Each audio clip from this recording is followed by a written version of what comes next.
Hey there, Margie Bryce here, bringing you the Crabby Pastor podcast. And I don't think you're going to be too surprised to know that it's too easy today to become the Crabby Pastor. Our time together will give you food for thought to help you be the ministry leader fully surrendered to God's purposes and living into whatever it takes to get you there and keep you there. So we're talking about sustainability in ministry. Okay, I am here today with Pastor Steve Barkey, and I've known Steve for how many years? I don't know. Oh my goodness. I'm going to say since 1998, maybe? Maybe that long. Yeah, way back. Yeah, and what happened is I saw him on Facebook that he was going on the Pacific Coast Highway. And my family went on that vacation this past September, and so I was just picking his brain for, hey, what was cool to see? And in the course of that, I realized that he was on sabbatical. And so I've been kind of a bit talking about slowing down.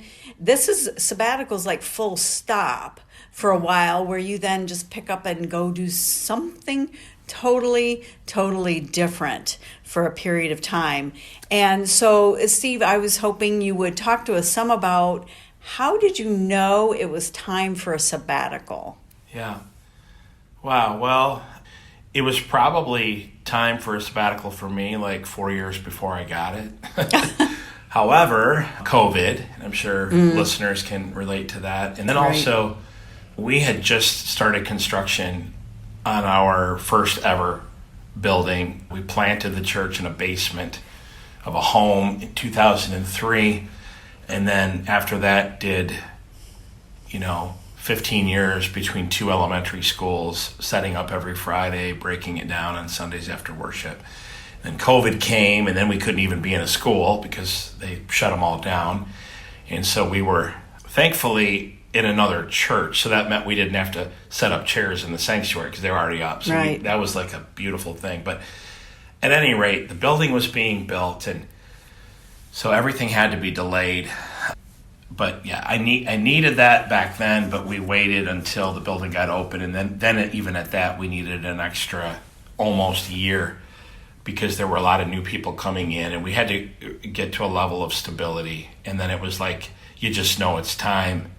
Yeah, just there's a level of fatigue. I think vision wanes. You're just doing things that have to get done. You're not thinking forward as much as you want to. The energy levels, you just know. Yeah. Mm-hmm. Yeah. So I don't know if that helps. But. Oh, sure. I'm sure it does. And how did you acquire the sabbatical? So I'm talking about the logistics between you and then you function in Nazarene Church, so you have a church board. Yeah. And it's just not like you just say, hey, I'm going, goodbye. Yeah, so that's a really good question because, we're all wired differently, but in as much as I felt I deserved it, I didn't want to go to leadership or my congregation with a sense of entitlement and this is what I'm owed or this is what I'm due. But it's not just that you deserved it because of all the hard work and good work that you had done. Yeah. It's also that you really needed it. Amen. Yes and amen. And even in our conversation before we hit record on this podcast, you pointed out something that was very true. Helping people, communicating to them that this is every bit about benefits to the church and to them so that the minister can be all that I can be for them. So it really is all the way around. Some of the, my leadership was, once it was unpacked and explained, and my district superintendent was very helpful. He even gave me a template from another large church in our district where the pastor had just come back from sabbatical. I called that church, and they gave me some of the materials that they had put together, very simple, but explaining what is sabbatical for the congregation. In my case, one of the things that goes through your head is, all right, who's going to not like it that I'm doing this? Because people tend to process things from their own world. So, Right. well, we hear it all the time in the world of public educators. Well, you're going to hear people say, why do they get the summer off? Or why do they, all that. Well, I was a high school teacher before I was a pastor, so, and I've never had a problem. We have a lot of teachers in our church, and it's like, you don't want those teachers in the classroom with your kid unless they get those summers off, because what they expend of themselves, they just need it. So they get a sabbatical every year, and it's to the tune of 3 months. And I believe that's a good thing, and then, that it's needed, and then they come back and they're fired up in the fall to go do it again. So, but in my head, it's in your own head. There will always be somebody that doesn't approve. It doesn't matter how well you explain or how much the leadership affirms. There might be somebody out there. In my case, who, if there were some people like that, they never were vocal about it. I had 100% support. They took a love offering for me, and this was over and above the funding to just cover all of my expenses of airfare and lodging and gas. And at the time, I went to the West Coast, okay? And so, we're in Michigan. Yeah, so West Coast this summer, if any listeners, that you heard about the $7 a gallon of gas. Yeah. And they covered all of that, and in addition, the people took a love offering. It was the kind of Sunday that I needed to have before I left to feel very good about, okay, there's not some faction behind that thinks that I shouldn't be doing this. Like, there was none of that. So that was a blessing to me that they really affirmed me with that. Thankful for that. So how long was your sabbatical then? Yeah, that's another good question. So I did a lot of research. This is the second time I did sabbatical. The first time I took a crack at it, I was young. It was 8 years into the life of the church, 8 or 9 years. And, the concept is that every 7th year, after 7 years served, that you would get some kind of an extended break. And on the shortest end of that, I haven't heard anybody do it for shorter than a month. Right. I've heard it be as high as 6 months. I felt that would be disastrous if I stayed away for half a year or even, so in my head, biblically 40 days, it seems to be just a reoccurring number. Okay. And that sounded good to me. And it sounded good to the church leadership, and it resonated with people that know the word. And was it? That's for your most recent sabbatical? Yes, that's the most recent. The first one was a month, and the worst thing I did in that first sabbatical, and anybody that's listening, if you're going to do this, you cannot stay local. I stayed local. I just said, well, it'll be sabbatical. I won't go to church. I'll distance myself from phone calls, and it'll be like almost like a staycation. Now, it wasn't intentional that I wanted to do that, but the church, the funding wasn't there to send me away as it is now, and they could afford to do these things. But when you're home, I don't know, people know you're home. They're going to call anyway, And then I crossed the lines as well. Okay. Like my friends were in the church, and there were times that I called.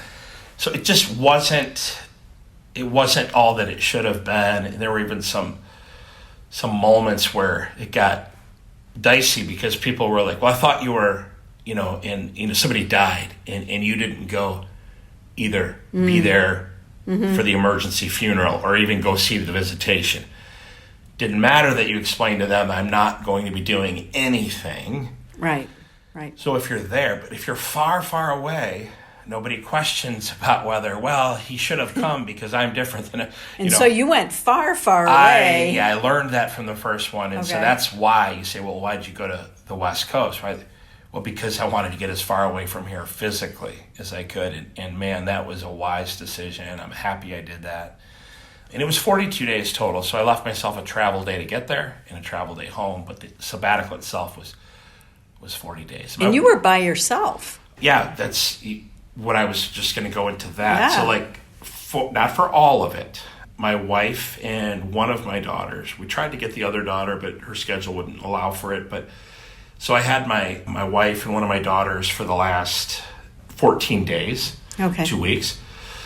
But the rest of it was solitude. There are some people that I know, not necessarily ministry, but and I did some things that I enjoy. I'm a baseball fan. I went to every major league ballpark in the West Coast. There's 6 of them. And I hit that, and I was able to, some relationships of friends that were not too far away were able to join me for some of those things. I have a friend here in Michigan that has family out there, and he flew out, and we went to a couple of ball games with him. But for the most part, yes, it was just me. And I'm an extrovert, so that made me nervous about, like, how am I will I be able to be with just me? Yeah, just me, myself, and I, that little merry exactly. threesome. I didn't know if I'd go out of my head. And Did you go out of your head? No, No? That's what I want to say. It was wonderful. Oh, good. Just the quiet time, the walks, just being in the hotel room, reading, watching TV when I did that. I had no problem at all I embraced, it was everything. I'm sure the prayers of people back home were helping me with that, but I visited, I did a little bit of, there's one church, it was a Calvary Chapel church in San Clemente area, and I ended up going there 2 Sunday mornings and a Wednesday night, all within a week. Mm-hmm. And that was really the only church going that I did. And I went there because a friend who I'm in a small group with, it's a Michigan small group, but he Zooms in from California. And he wanted to show me his family's home church. And so I went with them, and I don't regret having done that. It poured so much into me. And I was at a place that I could hear, because the noise of everyday life and ministry, I was so far away. I mean, it was just like his sermons and the music was just so much more powerful because I had nothing else on my mind. Mm-hmm. But apart from that, I didn't, and I was advised by people older and wiser and who had done sabbaticals, ministers, to not go to church. They said, anything that's going to be a trigger to make you think, oh, we should try that method, or we should sing that song, or I should start that sermon series. Anything that's going to pull you back into that kind of thinking, you should avoid it. That's what I was counseled. So I didn't go looking for anything. But even with that, though, I ended up baptizing a guy in the Pacific Ocean. What? In Los Angeles. And it wasn't in the plans. It organically happened. Really? But I didn't shy away from it. I didn't say, well, I'm on sabbatical, so I don't want to do something that Christian or whatever.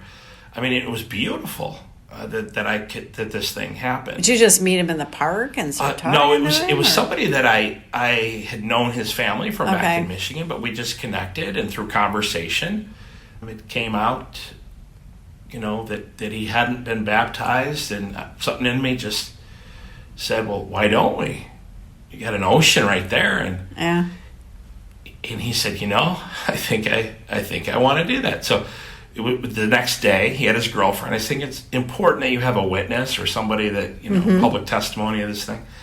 And I challenged him to videotape it, so his girlfriend videotaped it, and then I challenged him to put it on social media. I don't know if he's ever done that. Uh-huh. But it was one of the highlights of my sabbatical was baptizing this young man who I had known he was a little boy when I knew him back in Michigan, but doing very well in business, UCLA, MSU grad here, and then he went and got his MBA at UCLA and was doing some nice things. But so I saw that.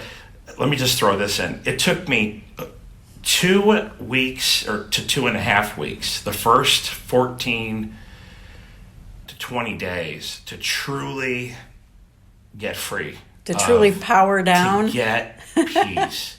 Wow. So, maybe I'm going too far with that, but all of 2 weeks. Wow. All of 2 weeks. I mean, there were good moments in those first 2 weeks. Right. But I wasn't truly at rest until, 2 weeks into the thing. That's interesting. Yeah. I think it does take us a while to power down to, 2 weeks. Wow. Well, in vacations, I don't like to take a vacation, but I hear about people taking a week vacation. That doesn't do it for me. I need 10 days to 2 weeks before I get the desired effect of what that's even supposed to do for me. Best way I can describe it is, you got body, mind, and spirit is who we are as creatures.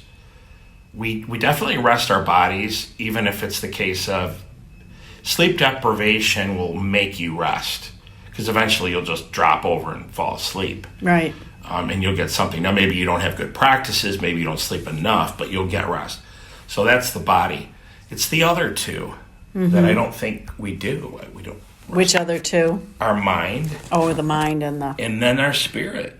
Okay. I finally felt what it felt like after 2 weeks in to have my body rested, my mind at rest, and my spirit in a place of, be still and know that I am God.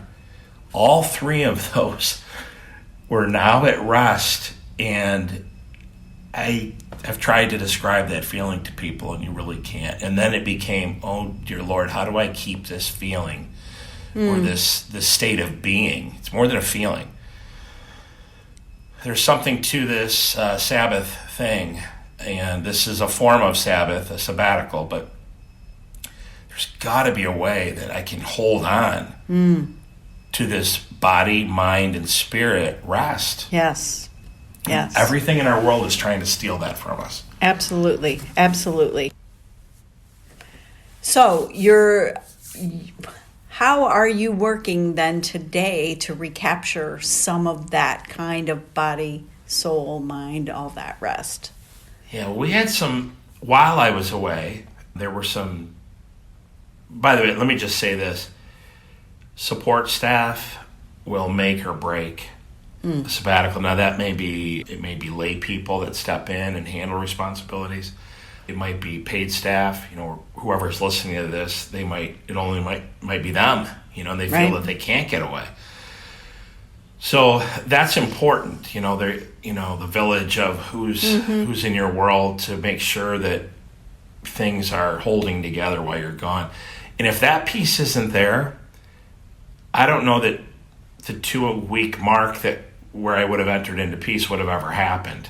Because then you're worried. I mean, you have to be able to feel good that I'm going away and somebody's watching the ranch, back home. So shout out to my associate pastor, Leon Drake, who did a fabulous job. And this is a guy that is in corporate America world, and he travels like all over the place. And yet he reworked things so that he could primarily be home, which was a huge sacrifice on his part. But even with his very capable leadership, there are some things that and I don't know that you're ever going to be able to go away for that amount of time. Anything north of a month, it's just there. When in the life of a pastor, you've done this, Margie, when is there a month where some big stuff doesn't happen that we have to deal with? Right. And we have blind spots to it because we deal with it. Right. And there are some things that maybe senior leadership has to deal with. So you hope you have capable people that can say, you know what, this is just, we're going to table this, or, but they were good. So when I got back, there were some challenging things that were waiting for me. But what I can tell you is this, it was like, my mindset, if some of the things that I was, kind of dealing with and leading through had happened before I had left, it would have been just a huge weight on me. But when I got back and Leanne said, okay, let's just kind of go through, these are some things that I think you should address first, second, third. This is what, state of things in your absence. I mean, and nothing horrible. I mean, it's all stuff that we deal with, but oh my goodness, I was at such a state of rest when I got back. It was like he's saying these things almost like hesitantly for fear of, oh, you just came back and now I'm dumping on you. And it wasn't that way at all. I was like, yeah, cool, bring it. Like it didn't affect my condition. So I was really ready to just process whatever came at me. I was just totally ready to take it on. How would you describe yourself then going into sabbatical and then coming out of sabbatical, your state of mind and your spirit? Well, going in, I was just tired. I was tired physically, tired mentally, tired emotionally, just needing that. And, we can't serve out of an empty tank. Mm-hmm. We have to have ways to refill the tank and whatever. And yeah, I guess what I just said when I came back, they were happy to send me for all the right reasons. And it also was very affirming to me that on the Sunday of my return, they were all really eager to hear what God had said to me while I'm on the mountain, so to speak. That kind of a thing. But and you went up the Pacific Coast Highway. That gorgeous takes your breath away. Yeah. Anyway, and the sunsets over the Pacific are amazing. In Pacific Northwest too. Oh yeah. There wasn't a shortage of natural beauty. Yeah. Sure. What things along your journey of sabbatical just grabbed your heart and made an impact? Well, God's always speaking. You know that. Mm-hmm. It's the noise of. Sometimes it's literal noise of just the devices and the, But there was noise on my sabbatical, literal noise. But you know what I'm talking about. Just the busyness, the noise of life is what makes us not hear the voice of God. And I think that's the biggest thing that I would say is just like, when your mind isn't racing anymore and the noise of all that kind of stuff was just stilled.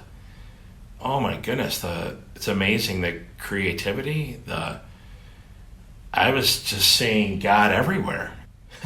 I still haven't I'm not even close to being done exhausting the list of sermon ideas and teachings and stuff that was coming to me that I got when I was out there. And so my first Sunday back was the second Sunday of August 2022. And what are we now? Today's the 22nd, is it not? No, what's the date today? I don't know. October October 20th, I think. Yeah. So we're August, September. We're only 2 months. Yeah. And like I said, so God can pour so much into us. God is speaking always. The question is, are we in any kind of frame of mind? Body, mind, and spirit. I go back to those three. And there's a reason God put the Sabbath in there. Mm-hmm. Were you a good Sabbath keeper before your? Fairly good. There was always I would know from the pulpit, and even just doing ministry, it tended to be every 6-7 weeks of preaching, I needed one off. And typically I have people that do have cottages and those kind of things. Several of them have made them available. So I know when I need a Monday, Tuesday, Wednesday, come back Thursday situation. And that typically ends up happening about every 6th week, after 6 weeks. And then I need that. Because you just, the dull knife, you get short. And even if you're not short externally to people, if you somehow can have some self-control and not do that, in your mind, you're short with them. I am so grateful to hear you say this, because that is the premise of the Crabby Pastor. Yeah. And the podcast is that we're trained to do non-anxious presence and look a certain way. Yeah. And if you happen to have the self-control, it's still churning on the inside and you're crabby there. Ironically, I took a lot of acting classes and I was in the theater and stuff at Michigan State. I was in 15 different shows, and I'll say it almost humorously, but I think there's a lot of truth in it. I'm like, I've had to use those acting skills so many times. And I don't mean that to say I'm disingenuous or I'm a fake or I'm an imposter. I'm an impastor, right? But you do want to present a front of calm, and that's a good thing. I'm not saying that that's bad. Right. And I don't like the phrase fake it till you make it. And people say that sometimes, but there's a way to be transparent where you don't just emotionally vomit all over the congregation every time you're going through a thing or whatever. And there's just something to be said about we can't give what we don't have. And you know when somebody authentically is listening, when they are at inner peace and rest. You sense it. It was this Mark Batterson conference today, and he said, when you walk into a room, does the anxiety in the room go up or down? I'm like, wow, that's powerful. And I just think that when you're well rested and you have that little weekend getaway every 6 weeks, or you take your weekly Sabbath and you take a sabbatical and you find ways to do these things, that that happens, that you are a presence for bringing the anxiety level down when you step into a room. For sure. Not ratcheting it up. For sure. And God knows the stuff we're made of, that we are frail little creatures, and a sabbatical is what we need, a Sabbath is what we need, and yet somehow many of us, and I've been in that spot before too, where you feel like it all depends on me. Yeah. I've got to do that. It all depends on you. Just feel the weight of everything, and really God is saying, you need to let me carry that weight, and you need to take care of the frailness that you have as well. And here's my ideas and my plans for doing that, whether it is, on a weekly Sabbath basis where we just step aside, or times when you need to take 3 days, or when you need to take a full sabbatical. We are limited, finite beings, and we need to just take care of ourselves so that we can go the distance with God, especially in this era where we're being asked to do some new things, and listen for the daring call of the Spirit, because you can't hear that when you're running on the hamster wheel. Is the way I like to really press that issue. And we have a society that I find myself, wait, you just slow down and take a night off or whatever, and like I'll feel guilty, right, that I'm resting, and it's like, okay, what's going on here? Like, so yeah, it's a war. It is. I used to feel guilty going to the gym, when really that was just something good and healthy for me to do, so I could, burn off some of the stress, or help my body cope with it, and take good care of my body and all that. And I would think, oh, I should be doing this, I should be doing that. Even just doing that time off sometimes would. Yeah, self-care is, I respect highly, and kudos to the people that have figured all that out and have found their peace with boundaries. My oldest daughter, she's a therapist, and Christian therapist, and she's told me many times, Dad, you have no boundaries. Dad, the phone rings, you answer it, and she's right. I'm wired, like, I love serving, but like, and I do, she's right. I've got to get better at protecting, boundaries and lines, but anyway, boy, I had a boundary for 42 days, and then the challenge coming out of that was, okay, so I shouldn't have to get a 42-day sabbatical every time I feel run down, or I feel like I felt before I left, because that's going to come back. All those that weight of ministry will come back. So the challenge has been, how do I nurture and protect and coming out of it? Yeah, there will be another big sabbatical in 7 years or whatever, but I can't wait for that. How are you doing ministry different now than before your sabbatical? So I'm trying to apply the things that God was speaking into me when I was out there. And I don't know if that's a direct result of the sabbatical. I just think that that's a result of me being able to hear clearly from God. So I think that kind of thing, hearing from God, is what we want on a daily basis. Give us this day our daily bread, to know what I'm supposed to be doing or where I should be going, and all that. But I will say this, just like, when in the younger years of ministry, I definitely remember my mindset being one of, okay, crisis emerges or situation emerges, and we're going to fix it. We're going to do it efficiently. We're going to do it in a timely manner. And then there would be, I'd pray about it, but then almost immediately take action. almost like I'm just praying that God would bless what I'm about to do. Right. So through some experiences that happened, I shifted that whole approach, and I have since gone down the road of situation emerges, whether it be crisis-oriented, people-oriented, or whatever. And now the mindset is one of take it to God. Say, Lord, I'm going to tell you about something that you already know about because you know everything, but here's where I'm at, and I don't know what to do. I'm not sure about how to handle this. Mm-hmm. If I'm the problem here, reveal that to me, but I need your help with whatever it is. And then just let it breathe for a night or two or a week or 2 weeks or however long. Right. Certainly not saying that there isn't a time to act, but I was really poor at being still. I'd pray about it, but then I'd take action. And so I'd say in the last, in recent years, and maybe that's because of my age, maybe that's because energy burned white hot back in those years, but now I'm quick to give it over to God and wait. And man, it's blown me away how He will resolve so many of the things that if we just give it to Him and wait and don't talk about it to everybody, don't take action, don't do things, just wait, do nothing. Most of the problems that are out there don't require immediate action. We think they do. For our own benefit, we want to get it out of our heads. And so, for my needs, I want to do it immediately so I can check the box.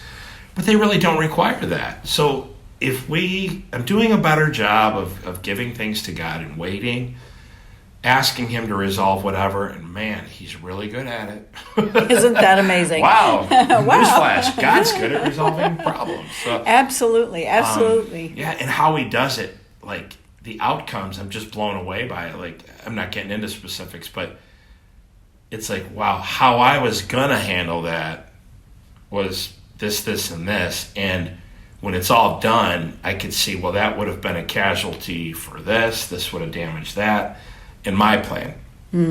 But when He does it, it just blows you away how He does it in such a way that the body of Christ and the people involved are not damaged.